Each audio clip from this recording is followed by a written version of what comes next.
महादेव शिव शंभो महाप्रभु धवलेश्वराय नमो नमः।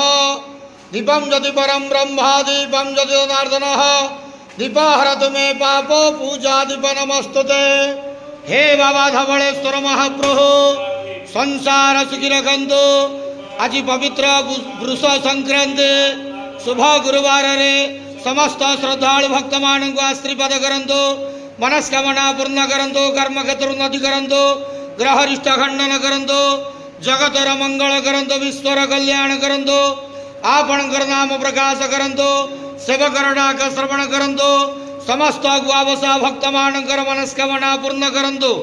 बाबा धवलेश्वराय नमो नमः। संसार सुखी रखंतु आनंद के वार हरि बोलो। आज वृष संक्रांति शुभ गुरुवार रे समस्त श्रद्धालु भक्त मान को आशीर्वाद करंतु आनंद के वार हरि।